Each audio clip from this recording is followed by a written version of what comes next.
എല്ലാ പ്രിയപ്പെട്ട കൂട്ടുകാർക്കും ഒരിക്കൽ കൂടി കൃപാസ് അൺലിമിറ്റഡ് എന്ന യൂട്യൂബ് ചാനലിലേക്ക് സ്വാഗതം. നമ്മൾ ഇന്ന് തയ്യാറാക്കാൻ പോകുന്ന കൊല്ലത്തുകാരുടെ ഒരു സ്പെഷ്യൽ ക്രിസ്മസ് ഐറ്റമായ ഒരപ്പമാണ് നമ്മൾ തയ്യാറാക്കാൻ പോകുന്നത്. പൊതുവേ നമ്മളിത് പഞ്ചസാര കൊണ്ടും ശർക്കരപ്പാനി കൊണ്ടും തയ്യാറാക്കും. നമ്മളിവിടെ രണ്ടും കാണിക്കാം എങ്ങനെയാണ് തയ്യാറാക്കുന്നതെന്ന്. ഒന്ന് നമുക്ക് അടുപ്പിലും വെച്ച് ചെയ്യാം, ഒരെണ്ണം നമുക്ക് അവനിലും വെച്ചും ചെയ്യാം. അപ്പോൾ അതിന് വേണ്ടുന്ന ഇൻഗ്രീഡിയൻസ് എന്തൊക്കെയാണെന്ന് വെച്ചാൽ നമുക്ക് വറുത്ത അരിപ്പൊടി വേണം. വറുത്ത അരിപ്പൊടി, തേങ്ങാപ്പാൽ, തേങ്ങയുടെ 1-ാം പാല്, 2-ാം പാല്, 3-ാം പാല്.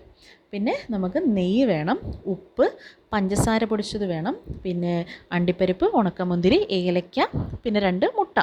അപ്പോൾ നമ്മളിത് ആദ്യം നമ്മൾ പഞ്ചസാരയിലാണ് ചെയ്യുന്നത്. പിന്നെ ശർക്കരപ്പാനി ചെയ്യാൻ വേണ്ടിയിട്ട് നമ്മൾ പഞ്ചസാരയ്ക്ക് പകരം നമ്മൾ ശർക്കര എടുക്കണം.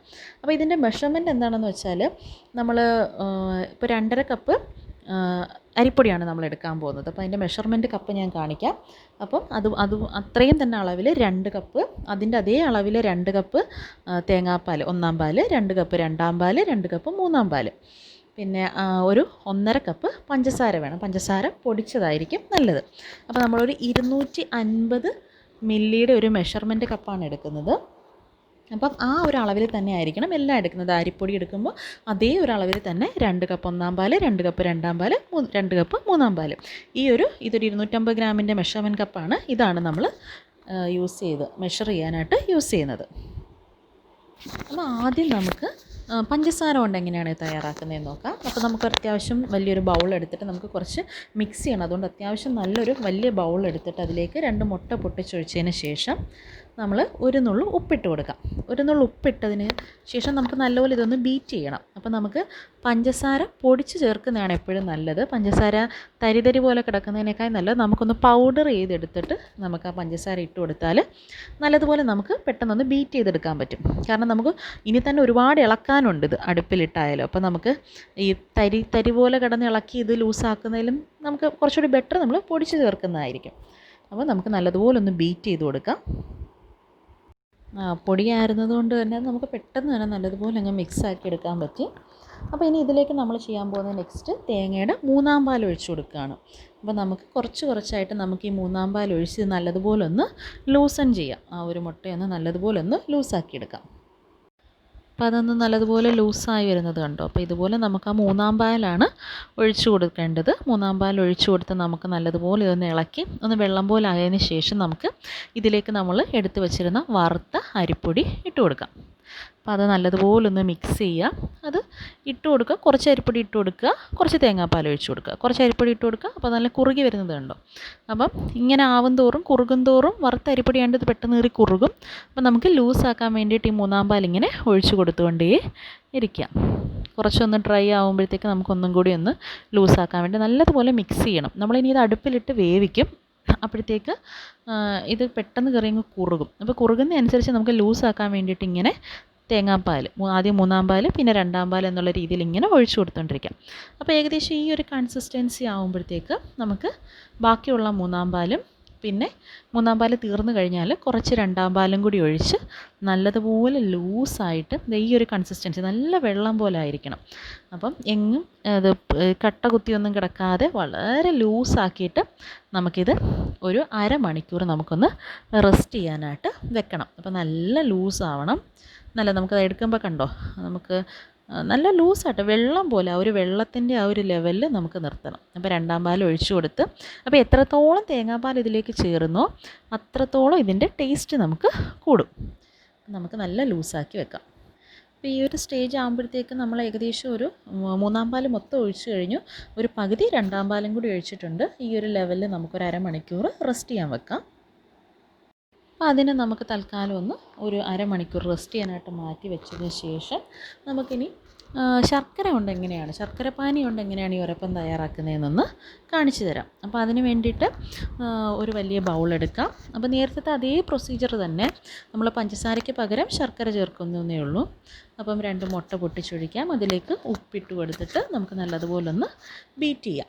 ബീറ്റ് ചെയ്തതിന് ശേഷം നമുക്ക് പഞ്ചസാര പൊടിച്ചതിന് പകരം ശർക്കര ഉരുക്കി പാനിയാക്കിയത് നമുക്ക് ഇതിലേക്ക് ചേർത്ത് കൊടുക്കാം. പിന്നെ എല്ലാ പ്രൊസീജിയറും പഴയതുപോലെ തന്നെ നമ്മൾ അളവുകളും അതുപോലെ തന്നെ അരിപ്പൊടി, വറുത്ത അരിപ്പൊടി ഇട്ട് കൊടുക്കുക. പിന്നെ മൂന്നാം പാൽ ഒഴിച്ചു കൊടുക്കുക.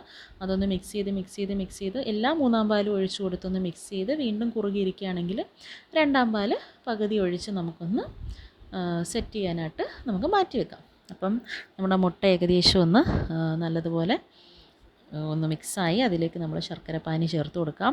അപ്പോൾ ഞാൻ അധികം കളറില്ലാത്ത വൈറ്റ് കളർ ശർക്കരയാണ് എടുത്തത്, അതുകൊണ്ടാണ് കളർ ഇത്തിരി കുറവ്. നല്ല ബ്ലാക്ക് കറുത്ത ശർക്കരയാണെങ്കിൽ നല്ല കളർ കിട്ടും. അപ്പം നമുക്ക് നല്ലതുപോലെ അതൊന്ന്, ഇത് ഏകദേശം ഒരു 1/2 കിലോ ശർക്കരയുണ്ട്. അപ്പം 1/2 കിലോ ശർക്കരയുടെ പാനിയാണ് നമ്മൾ ഈ 2.5 കപ്പ് അരിപ്പൊടിക്ക് വേണ്ടിയിട്ട് നമ്മൾ എടുത്തിരിക്കുന്നത്. അപ്പം നല്ലതുപോലെ പൊടിയിട്ട് മിക്സ് ചെയ്യാം. ഇനി നമുക്ക് നേരത്തെ പോലെ തന്നെ മൂന്നാം പാൽ ഒഴിച്ചു കൊടുത്ത് നല്ലതുപോലെ നല്ല ലൂസാക്കിയിട്ട് കണ്ടോ, ഈ ഒരു കൺസിസ്റ്റൻസി ആവുന്നത് വരെ നമുക്ക് മൂന്നാം പാൽ മൊത്തം ഒഴിച്ചു കൊടുത്ത് വേണമെങ്കിൽ ഒരു പകുതി രണ്ടാം പാലും കൂടി ഒഴിച്ചു കൊടുത്ത് നല്ല ലൂസാക്കിയതിന് ശേഷം ഇത് നമുക്ക് ഒരു 1/2 മണിക്കൂർ റെസ്റ്റ് ചെയ്യാനായിട്ട് മാറ്റി വെക്കാം. അപ്പോൾ അതും ഒരു സൈഡിലോട്ടിരിക്കട്ടെ. ഇനി നമ്മുടെ മെയിൻ പ്രൊസീജിയറിലേക്ക് കടക്കാൻ പോവുകയാണ്. ഏറ്റവും ക്ഷമ വേണ്ടുന്ന പ്രൊസീജിയറിലേക്ക് നമ്മൾ കടക്കാൻ പോവുകയാണ്. അതിന് വേണ്ടിയിട്ട് നമുക്കൊരു വലിയ പാൻ, നമുക്കൊരു നോൺ സ്റ്റിക്ക് വെക്കാം, അല്ലെങ്കിൽ വലിയൊരു ഉരുളിയാണ് വേണ്ടതെങ്കിൽ അത് വെക്കാം.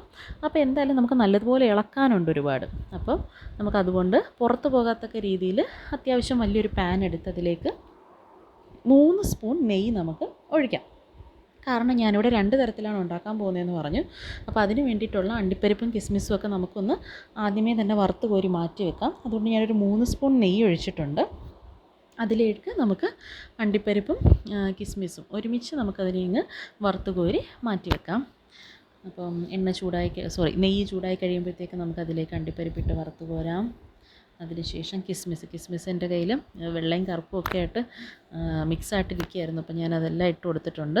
അപ്പം അത് രണ്ടും ഒന്ന് വറുത്ത് കോരി മാറ്റി വെച്ചതിന് ശേഷം ബാക്കിയുള്ള നെയ്യിലാണ് നമ്മളിനി അടുത്ത പ്രൊസീജിയർ ചെയ്യാൻ പോകുന്നത്. അപ്പം നമുക്കിതെല്ലാം ഒന്ന് വറുത്ത് കോരി മാറ്റി ഇനി ഏകദേശം കുറച്ചിപ്പോൾ ഒരു 2-2.5 സ്പൂൺ നെയ്യോളം ഉണ്ട്. ഇനി ഇതിലേക്ക് നമ്മൾ ഇപ്പം നല്ല ചൂടായി കിടക്കുകയല്ലേ, ഇനി ഇതിലേക്ക് നമ്മൾ നേരത്തെ പഞ്ചസാര, നമ്മൾ ആദ്യം ചെയ്യാൻ പോകുന്ന പഞ്ചസാര കൊണ്ടുണ്ടാക്കിയ മിക്സറാണ് ആഡ് ചെയ്യാൻ പോകുന്നത്. അതൊന്ന് ആഡ് ചെയ്ത് കൊടുക്കാം.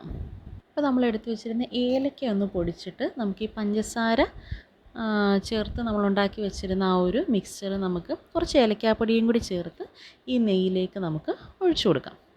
ഒഴിച്ച് കൊടുത്തിട്ട് നമ്മളിത് പെട്ടെന്ന് ചൂട് കയറുമ്പോൾ നമ്മൾ വറുത്ത അരിപ്പൊടി ആയതുകൊണ്ട് ഇത് പെട്ടെന്ന് കയറി കുറുകും. അപ്പോൾ നമ്മൾ കൈ എടുക്കാതെ തന്നെ ഇത് ഇളക്കിക്കൊണ്ടിരിക്കണം. അപ്പോൾ നല്ലതുപോലെ ഇത് ഇളക്കും തോറും ഇത് കുറുകി വരും. നല്ല പെട്ടെന്ന് കയറി ഇത് കുറുകും. അപ്പോൾ നമുക്ക് നല്ലതുപോലെ വേവണം. അതുകൊണ്ട് തന്നെ ഇത് കുറുകുന്നതനുസരിച്ച് നമുക്ക് നമ്മളുടെ നേരത്തെ ബാക്കി ഉണ്ടായിരുന്ന രണ്ടാം പാല് ചേർത്ത് കൊടുക്കാം. അത് കഴിയുമ്പോൾ വീണ്ടും നമുക്കിത് കുറുകിക്കൊണ്ടിരിക്കുമ്പോൾ കണ്ടോ നല്ല കട്ടിയാവുന്നുണ്ട്. അപ്പം നമുക്ക് നമ്മുടെ കയ്യിലുണ്ടായിരുന്ന നമ്മൾ ഇതുവരെ എടുക്കാതിരുന്ന ഒന്നാം പാല് ചേർത്ത് നല്ലതുപോലെ ഇളക്കാം.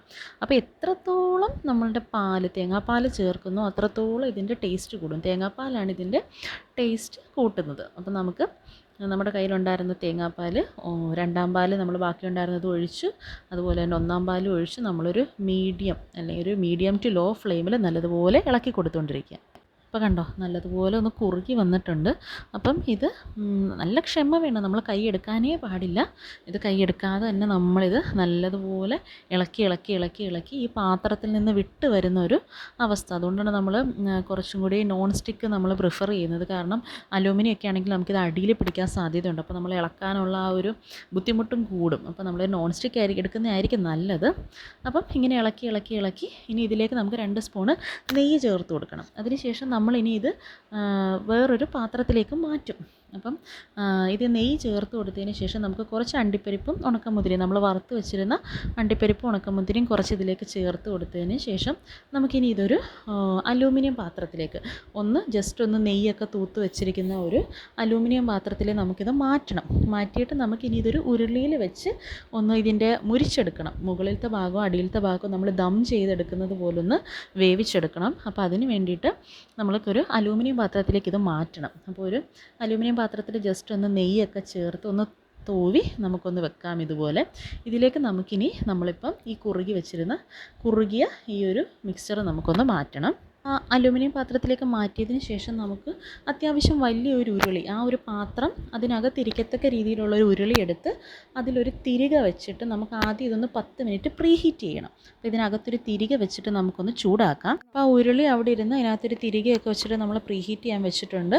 ഇനി നമ്മൾ അലൂമിനിയം പാത്രത്തിലേക്ക് മാറ്റിയ ഈ ഒരു ഒരപ്പത്തിൻ്റെ ആ ഒരു മിക്സറിൻ്റെ പുറത്ത് നമുക്ക് ഗാർണിഷ് ചെയ്യാനുള്ള അണ്ടിപ്പരിപ്പ് ഉണക്കമുന്തിരിയൊക്കെ ഇട്ട് ജസ്റ്റ് ഒന്ന് നെയ്യ് ഒന്ന് ചെറുതായിട്ടൊന്ന് തൂവിയിട്ട് നമ്മൾ പ്രീ ഹീറ്റ് ചെയ്യാൻ വെച്ചിരുന്ന ഉരുളിയില്ലേ, അപ്പം അതിനകത്തൊരു തിരിക മാത്രം ഇട്ടാണ് നമ്മൾ ചെയ്യാൻ വെച്ചിരുന്നത്. അപ്പോൾ ഉരുളിയൊക്കെ ചെറുതായിട്ട് കരിയും, ആ ഒരു മനസ്സൊക്കെ വേണം നമുക്ക്.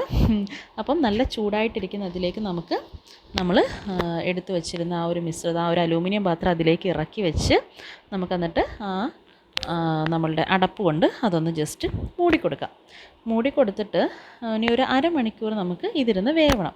അപ്പം നമ്മളിനി വേവാൻ വേണ്ടിയിട്ട് ഇനി നമ്മളിതിൻ്റെ മുകളിൽ കനലിടും. കനലിട്ടാണിത് വേവിക്കുന്നത്. അരമണിക്കൂർ നമ്മൾ ലോ ഫ്ലെയിമിൽ വെച്ച് ഇതിൻ്റെ മുകളിൽ കനലിട്ടാണ്, ചിരട്ടക്കനലിട്ടാണിത് വേവിച്ചെടുക്കുന്നത്.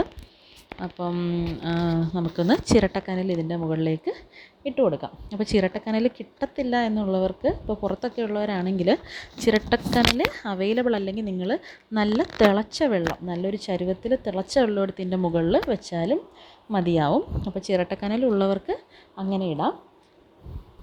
അപ്പോൾ ചിരട്ടക്കനൽ ഇതിൻ്റെ മുകളിൽ ഇട്ട് കൊടുത്തിട്ട് നമുക്കിതൊരു അരമണിക്കൂറാണ്, ഏകദേശം അരമണിക്കൂർ തൊട്ടൊരു 40 മിനിറ്റ് വരെ നമുക്കിത് ലോ ഫ്ലെയിമിൽ വെച്ചിട്ട് വേണം അപ്പോൾ നമുക്കൊന്ന് വേവിച്ചെടുക്കാനായിട്ട്. അപ്പോൾ ഇതിൻ്റെ മുകളിലൊക്കെ നല്ല മൊരിഞ്ഞ് കിട്ടും. അത് അവിടെ ഇരുന്ന് ഒന്ന് റെഡി ആവുന്ന ടൈം കൊണ്ട് നമുക്ക് നമ്മുടെ ശർക്കരപ്പാനി ചേർത്ത മിശ്രിതം, നമ്മൾ ശർക്കരപ്പാനി കൊണ്ട് നമ്മൾ റെസ്റ്റ് ചെയ്യാൻ വെച്ചില്ലേ ആദ്യം ഉണ്ടാക്കി, അപ്പോൾ അതൊന്ന് നമുക്ക് നമ്മൾ ഇത് നേരത്തെ ചെയ്തതുപോലെ തന്നെ എല്ലാം ചെയ്ത് ഒരു നെയ്യ് തൂകിയ പാത്രത്തിൽ എടുത്ത് നമുക്കൊന്ന് സെറ്റാക്കി ഗാർണിഷ് ചെയ്ത് വെച്ചിട്ട് ഇനി ഇത് നമ്മൾ ചിരട്ടക്കനലിട്ട് അടുപ്പിൽ വെക്കുന്നതിന് പകരം നമ്മൾ അവനിൽ വെച്ച് ബേക്ക് ചെയ്തെടുക്കാൻ പോവുകയാണ്. അപ്പം അവൻ അവൈലബിൾ ആയിട്ടുള്ളവർ ഇതൊന്ന് ഒരു 10 മിനിറ്റ് അവൻ 180 ഡിഗ്രിയിൽ ഒരു 10 മിനിറ്റ് പ്രീ ഹീറ്റ് ചെയ്തതിന് ശേഷം നമുക്കിതൊന്ന് അവനിൽ വെച്ചിട്ട് ഒരു 40 മിനിറ്റ് 180 ഡിഗ്രിയിൽ തന്നെ നമുക്കൊന്ന് ബേക്ക് ചെയ്തെടുക്കണം. അപ്പം മറ്റേത് അടുപ്പിലിരുന്ന് ചിരട്ടക്കനലിലിരുന്ന് ഒന്ന് വെന്ത് വരുന്ന ടൈം കൊണ്ട് ഇത് നമുക്ക് അവനിൽ വെച്ചൊന്ന് ബേക്ക് ചെയ്തെടുക്കാം. അപ്പോൾ ഏകദേശം ഒരു 40 മിനിറ്റ് കഴിയുമ്പോഴത്തേക്ക് നമ്മളുടെ അവൻ ബേക്ക്ഡ് ഒരപ്പം റെഡിയാവും. അപ്പോൾ അത് നമുക്ക് എങ്ങനെയുണ്ടെന്ന് നോക്കാം. അപ്പോൾ ഏകദേശം 40 മിനിറ്റ് കഴിയുമ്പോഴത്തേക്ക് നമ്മളുടെ അവൻ ബേക്ക്ഡ് ഒരപ്പം റെഡിയായി കിട്ടിയിട്ടുണ്ട്. നല്ല മൊരിഞ്ഞിട്ടുണ്ട്, അതിൻ്റെ മുകൾ ഭാഗമൊക്കെ നല്ല മൊരിഞ്ഞ് നല്ല സെറ്റായിട്ടുണ്ട്. അപ്പോൾ നമുക്കിതൊന്ന് മാറ്റി വെച്ചിട്ട് നമ്മൾ അടുപ്പിൽ വെച്ചത് ഒന്നെടുത്ത് നോക്കാം. അപ്പോൾ അടുപ്പിൽ വെച്ചതും നമ്മളെടുത്ത് നല്ല മുരിഞ്ഞ് മുകളിലും താഴെയൊക്കെ നല്ലതുപോലെ മുരിഞ്ഞിട്ടുണ്ട്. നമ്മൾ ആ പാത്രത്തിൽ നിന്നൊന്ന് മാറ്റി വേറെ സെർവിങ് ഡിഷിലേക്ക് നമ്മൾ മാറ്റി വെച്ചിട്ടുണ്ട്. നമ്മളുടെ അവൻ ബേക്ക്ഡ് ഒരപ്പവും റെഡിയായി, നമ്മളുടെ അടുപ്പിൽ വെച്ച് നമ്മൾ കനലിട്ട് വേവിച്ച ഒരപ്പവും റെഡി ആയിട്ടുണ്ട്. നമുക്കിതൊന്ന് 2 മണിക്കൂർ നമുക്കിതൊന്ന് തണുക്കാനായിട്ട് വെക്കാം. അപ്പോഴത്തേക്ക് ഇത് നല്ല സെറ്റാവും. അതിനുശേഷം നമുക്കങ്ങ് സെർവ് ചെയ്യാം. 2 മണിക്കൂർ ഒന്ന് തണുത്ത് സെറ്റായതിന് ശേഷം നമുക്ക് സെർവ് ചെയ്യാം. അപ്പോൾ നമുക്ക് വളരെയധികം പാടുള്ളൊരു, കുറേ സമയം എടുക്കുന്ന ക്ഷമ വേണ്ടുന്നൊരു ഡിഷാണ്. എന്നാലും നമുക്കൊന്ന് തയ്യാറാക്കി നോക്കാം ഇടയ്ക്കൊക്കെ. അപ്പം നിങ്ങൾ നോക്കിക്കോ, നമ്മൾ രണ്ടും നല്ലതുപോലെ എടുത്ത് വെച്ചിട്ടുണ്ട്. വളരെ സോഫ്റ്റാണ്, നമുക്കൊന്ന് ചെക്ക് ചെയ്യുമ്പോൾ തന്നെ അറിയാം. ജസ്റ്റ് ഒന്ന് പ്രസ് ചെയ്യുമ്പോൾ തന്നെ നല്ല സോഫ്റ്റായിട്ടുണ്ട്. ഇപ്പോൾ 2 മണിക്കൂർ സെറ്റ് ചെയ്യാൻ മറക്കരുത്. നമ്മൾ അവനിൽ നിന്നും അടുപ്പിൽ നിന്നും ഒക്കെ എടുത്തതിന് ശേഷം 2 മണിക്കൂർ നമുക്കൊന്ന് തണുക്കാനൊന്ന് സെറ്റാവാൻ വേണ്ടി വെക്കണം. അതിന് ശേഷം മാത്രമേ നമ്മൾ സെർവ് ചെയ്യാവുള്ളൂ. അപ്പോൾ എല്ലാവരും ട്രൈ ചെയ്ത് നോക്കണം. ഇതാണ് ഞങ്ങൾ കൊല്ലത്തുകാരുടെ സ്പെഷ്യൽ, ക്രിസ്മസ് സ്പെഷ്യൽ ഒരപ്പം. അപ്പം എല്ലാവരും ടൈം കിട്ടുമ്പോൾ ഒന്ന് ട്രൈ ചെയ്ത് നോക്കുക. ഇഷ്ടപ്പെട്ടെങ്കിൽ ലൈക്ക് ചെയ്യുക, ഷെയർ ചെയ്യുക, സബ്സ്ക്രൈബ് ചെയ്യുക channel. So thanks for watching.